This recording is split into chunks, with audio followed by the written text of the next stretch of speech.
Hello friends.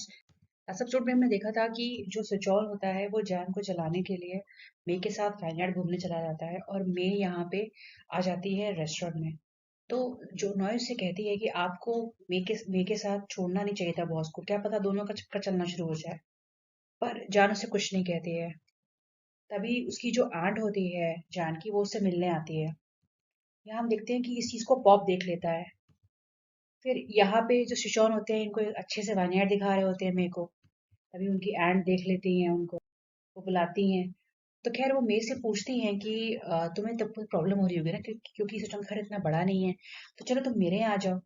लेकिन मैं literally दोबारा से उनका हाथ पकड़ लेती है और कहती है कि नहीं, एक्चुअली मैं आपको परेशान नहीं करना चाहती। मैं वहां रहूंगी तो मैं इनके साथ काम भी डिस्कस कर सकती हूँ ना, इसलिए मैं उनके पास वही रहना चाहती हूँ। खैर तभी पॉप आ जाता है, वो बता देता है सुचौन को कि जो जैन है उनकी आंट आई हैं। तो सुचौन फिर अपनी आंट के पास मेकर छोड़ के चला जाता है। यहाँ हम देखते हैं कि जो जैन होती है वो अपनी आंट से पूछती है कि जो मैंने आपको डिजाइन भेजे थे वो आपने देखे। तो उसने वो उस कहती है मतलब वो डिजाइन के तुम किसी को हायर कर लो, ज्यादा अच्छा नहीं रहेगा।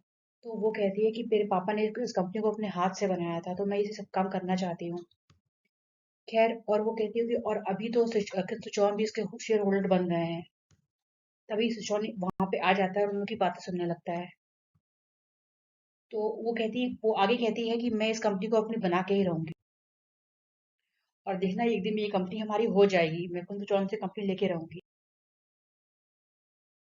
उसके बाद फिर जो इसकी ऐड होती है वो उससे कहती है कि जो कुंदचौन है तुम्हें इस कंपनी का एमडी बना देंगे ना। तो लेकिन फिर जान कहती है लेकिन वो है तो बाहर ही के ना, और कंपनी की अगर बात करूँ तो मैं किसी पे भरोसा नहीं कर सकती। और तभी क्या होता है कि सिचौन के फोन पे कॉल आ जाता है, तो वो वहां से चला जाता है। यहाँ हम देखते हैं कि जो जैन होती है वो आंट से पूछती है कि आप मुझे बस ऐसे विजिट करने आई थी। तो वो उसे कहती है कि मैं पहले एडवाइस लेना चाह रही थी, एक ज्वेलरी शॉप है उसमें मुझे इन्वेस्ट करना है। तो वो थी ज्वेलरी शॉप। कहती है हाँ, अरे वो खुंचौन की स्टेप मदर है ना, प्रकदा, वही उन्हीं के साथ। तो उनके बहुत कनेक्शन पे उन्होंने मुझे बुलाया है। और लेकिन जान कहती है कि नहीं, अभी हम लोग इन्वेस्ट नहीं कर सकते, अभी हमारी कंपनी का सही टाइम नहीं है। और वो कहती है कि कुंदचौन वैसे ही इस कंपनी के सबसे बड़े शेयर होल्डर हैं, मैं नहीं चाहती कि वो दोबारा से हमें किसी बात के लिए ताना मारे, वो वैसे ही हमारी इतनी प्रॉब्लम फिक्स कर चुके हैं। उसके बाद जो एंड होती है गुस्सा आ जाती है, कहती है कि तुम अपने हस्बैंड को सिर्फ एक्सक्यूज यूज कर रही हो। तुम बस समझती हो कि मैं बेवकूफ हूँ क्योंकि मैं स्कैम हो गई थी और मैंने कंपनी को घाटा मिल लिया, तुम मुझे बेवकूफ समझती हो, फिर वहां से चली जाती है। खैर यहाँ हम देखते हैं कि जो हमारी फा होती है, इन्होंने गुंडे हायर किए होते हैं। तो वो गुंडे आके वहां पे अटैक करते हैं और सुचौर उनको बचाते हैं। यहाँ पे जो एंट है वो बात कर रही होती है मे से। वो उससे सीधे पूछती है क्या तुम सुचौर को पसंद करती हो। तो मे कहती है हाँ, और मैं उसको बहुत लंबे टाइम से पसंद करती हूँ, बहुत पहले से। तो लेकिन वो उससे कहती है कि अब तो लेकिन वो शादीशुदा है। तो फिर वो कहती है कि मैं इससे खानदान की कोई भी उनको चोट नहीं पहुंचा रही हूँ, बल्कि मैं उनकी मदद ही कर रही हूँ, क्योंकि उन्होंने ये शादी सिर्फ और सिर्फ अपनी फैमिली डेप्थ के को पूरा करने के लिए किया था और कुछ नहीं। खैर यहाँ पे फा जो है सचौन को अपने रूम में ले आती है और उसको उससे सामने बहुत बड़ा नाटक करती है। सच भी होता है लेकिन उसको और मतलब seduce करने की कोशिश करती है, बोलती है कि फ्रेश मुझे मारता है, ये सब वो सब, मैं निकलना चाहती हूँ पर निकल नहीं पाती हूँ वगैरह। फिर वो उसकी ड्रिंक को स्पाइक कर देती है और उसको पिला देती है। या हम देखते हैं कि यहाँ पे रात हो गई है और घर पे सब लोग सुचौन का वेट कर रहे हैं, लेकिन सुचौन नहीं आता है। और सुचौन को फिर मेई कुछ ज्यादा ही परेशान होती है तो वो उनको कॉल भी कर देती हैं।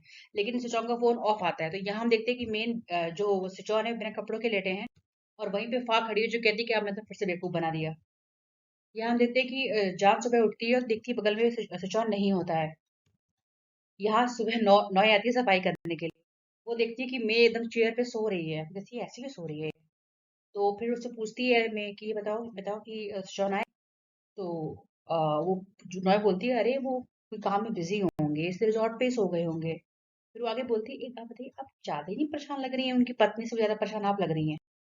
तो जो मैं होती सीधी बोलती है कि आपको कोई प्रॉब्लम है इस चीज से, हाँ। तो खैर वो कुछ बोलती नहीं है जॉय। फिर जब जान आती है तो वो गुड मॉर्निंग कहती है मेरे को, तो मैं बस उससे कहती है कि सुशांत अभी आए नहीं, और बोलने लगती है कि तुम्हें उसको चलो हमें देखना चाहिए ये सब वो सब। लेकिन वो उससे कहती है उनका कोई ज़रूरी काम रहा होगा, वो ज़्यादा मेरे की बात पे ध्यान नहीं देती है, और नॉय से बोलती है कि इनको ब्रेकफ़ास्ट कराओ जल्दी से। और वो बोलती, और फिर मैं उससे, आप कहाँ जा रहे हो? तो मैं कहती मैं जिम जा रही हूँ। खैर यहाँ हम देखते हैं कि वो जिम तो जा रही होती है, लेकिन तभी जो फाक का सेक्रेटरी होता है वो आ जाता है और कहता है कि आप फाक को अपने रूम में आपसे बहुत ही इंपॉर्टेंट बात डिस्कस करनी है, वहीं चलिए, तो उसको ले जाता है। खैर यहाँ पे जब सुचौन की आँख खुलती है तो उनके शरीर पे कपड़े नहीं होते हैं, उनके बगल में ग्लेटिंग होती है फाजन पे कपड़े नहीं होते, और फिर उनके दरवाजे पर नॉक होती है, और फिर वो कपड़े पहनती है बस ये बाथरोब, और फिर अंदर प्रेस आ जाती है और उनकी फोटो खींचने लगती हैं। अच्छा, यहाँ पे प्रेस इनसे सवाल कर रही है कि आप क्या कर रहे हैं फाके रूम में, तब तक पीछे से जान आ जाती है और मैं भी आते सब देख लेते हैं। अब सुशांत की तो हालत और खराब हो जाती है कि जब वो देखता है जान को वहां पे, तो खैर जान वहां से चली जाती है। उसके बाद होता है क्या, वो क्या करेगा? उसके बाद यहाँ बाहर क्या होता है कि बाहर रिपोर्टर्स रोक देते हैं जान को कि आप बताइए, हमें इंटरव्यू दीजिए। और जान वहां से चली जाती है, लेकिन नॉय बता देती है पॉप को कि इन लोग के कैमरे में फोटो है। तो वो रिपोर्टर से कैमरा छीनने की कोशिश करता है, पर रिपोर्टर्स भाग जाते हैं। अच्छा, यहाँ पे सुशांत कपड़े पहन के आता है, तो उसको अ, बोलती है कि अब तुम क्या करोगे? तो फिर वो बोलता है कि मैं, हमारे बीच कुछ भी नहीं हुआ है। तो वो कहती है कि ऐसा कैसे कि नहीं हुआ है कुछ भी? और फिर वो बात कहते हैं, बात बताओ, क्या मैं एक आदमी, तो मुझे पता नहीं है कि शराब पीने के बाद अगर मैं बेहोश हो जाता हूँ तो मैं कुछ कर ही नहीं सकता कि कुछ कुछ करूंगा? तो फिर वो कहती है कि तुम ऐसा क्यों बोलो, तो मेरे पास कुछ लेना नहीं चाहते हो, कैसे आदमी हो तुम? तो फिर जॉन से क्लियरली होता है, अगर तुम चाहती हो कि मैं तुम्हारी जिम्मेदारी लूं, तो ठीक है, चलो हॉस्पिटल, अब अभी जगह अपना टेस्ट कराते हैं, देखते हैं कि हमने कुछ किया भी है कि नहीं। और इससे फिर हम दोनों को तसल्ली लगी कि हाँ कुछ किया, तो फिर कुछ रिस्पॉन्सिबिलिटी लूं मैं। और मुझे भी बात जानना है कि ऐसा कैसे हो गया कि सिर्फ एक ग्लास ड्रिंक करने के बाद मैं बेहोश हो गया। फिर फा अपना बात टॉपिक चेंज कर, फिर बोलती है कि ओहो अब तो न्यूज में भी आ जाएगा। तो फिर उससे सुशांत सीधे सीधे पूछता है, मुझे एक बात समझ में नहीं आ रही है कि इन रिपोर्टर्स को पता कैसे चला, मेरे रिजॉर्ट में इतने सारे रूम हैं, लेकिन उन्हें कैसे पता चला कि तुम इसी रूम में होगी?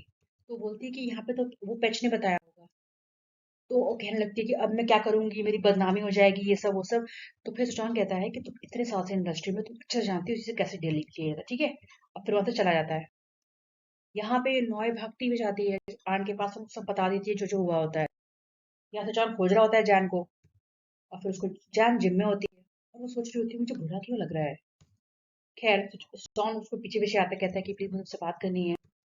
कहती है प्लीज मुझसे बात करो। तो फिर वो सेकंड करते कहते प्लीज मुझसे बात करो। खैर फाइनली वो उससे बात करता है कि कुछ नहीं हुआ हमारे बीच, सब एक मिसअंडरस्टैंडिंग थी। तो कहती है अच्छा, गलतफहमी थी सब? तो वो कुछ भी पूछता है, तुम्हें जलन हो रही है क्या? तो कहती बिल्कुल नहीं, बिल्कुल नहीं। तो वो कहती मुझे पसंद नहीं जो मुझे झूठ बोले। तो वो कहता है मैं झूठ नहीं बोल रहा, उसने मेरी ड्रिंक में ड्रग मिलाया हुआ था। तो वो कहती अच्छा, तुम्हारी ड्रिंक में? हाँ, तुम्हारी ड्रिंक से ड्रग मिलाया था? वो अच्छा, मैं तुम्हें भरोसा करता हूँ इस बात का? फिर जॉन एकदम चुपचाप उसको देख रहा होता है। फिर वो उससे कहती है लेकिन कुछ भी कहो, इससे मुझे तो फायदा जरूर होगा, और उतना काफी है मेरे लिए। तो फिर वो कहता है मतलब तुम्हें कोई फर्क नहीं पड़ता कि मैं और पास साथ में सोए हैं कि नहीं? कहती है मुझे कोई फर्क नहीं पड़ता, और बल्कि अच्छा ही मैं कॉन्ट्रैक्ट आराम तो तोड़ सकती हूँ फिर। वो जॉन चली जाती है और बस जॉन चुपचाप उसको देखता है, बहुत डिसअपॉइंट हो जाता है वो।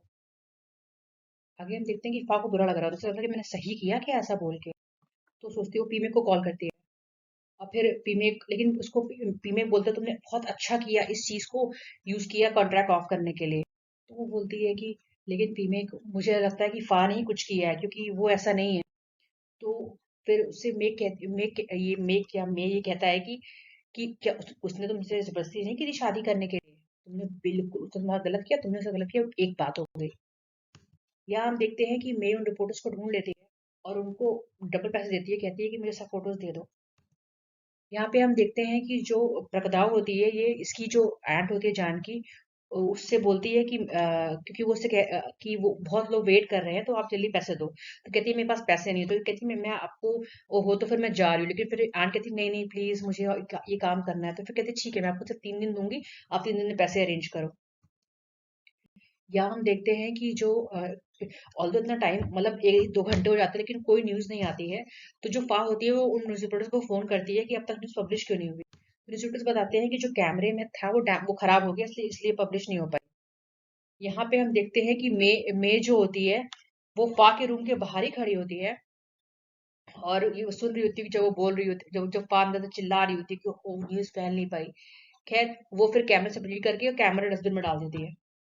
तभी उसे देख लेता है FA का असिस्टेंट और उससे पूछता है तुम खुन मेखला हो ना? तो मैं वहां तो चली जाती है लेकिन ये उसको तुरंत पहचान जाता है। ये कहता है तुमने अपना ऑपरेशन करा के तुम कितनी सुंदर हो गई। तब मैं मुझे विश्वास नहीं था कि सिचौन का ऐसा कोई फ्रेंड होगा। ओहो मतलब जो बिल्कुल मेरे जैसा हो।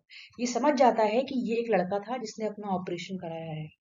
और खैर यहाँ पे हम देखते हैं कि जो पेच होता है उसको पेपर्स मिल जाते हैं जो इसकी मदर ने साइन नहीं कराए होते हैं अतिथेप से। तो गुस्सा आ जाता है तो उसने खुद ही साइन कराएगा अपने पापा से। खैर नेक्स्ट हम देखते हैं कि खुनमें पॉप को बता देती है कि उसने रिपोर्टर्स को का इंतजाम कर दिया और पॉप फिर स्ट्रॉन्ग को बता देता है। खैर ये लोग हॉस्पिटल आए होते हैं कोई टेस्ट कराने के लिए। तो फिर पॉप इससे पूछता है कि टेस्ट का रिजल्ट कब तक आएगा। कहते हैं, हाँ बस वेट कर रहा हूँ देखते हैं कब तक आएगा। यहाँ हम देखते हैं कि पॉप से पूछता है फिर कि हमना को समझाया आपने। वो तो बहुत गुस्सा होंगी। तो सुचौन कहता है अरे तो खुशी के मारे पागल हो रही है। और पता है बल्कि वो तो सोचते ये भी कहा कि उस पास अच्छा मौका है कि इस कॉन्ट्रैक्ट को फाड़ दे। लेकिन तुम देखना मैं उसको नहीं छोड़ूंगा। मैं उसको जाने नहीं दूंगा इतनी आसानी से बिल्कुल नहीं किसी कीमत पे नहीं। मैं कुछ ना कुछ तो करूंगा। खैर तभी उसको फोन आता है कि आंट ने उसको बुलाया है। फ्रेंड्स इसका नेक्स्ट पार्ट में जल्दी अपलोड करूंगी। Thank you so much.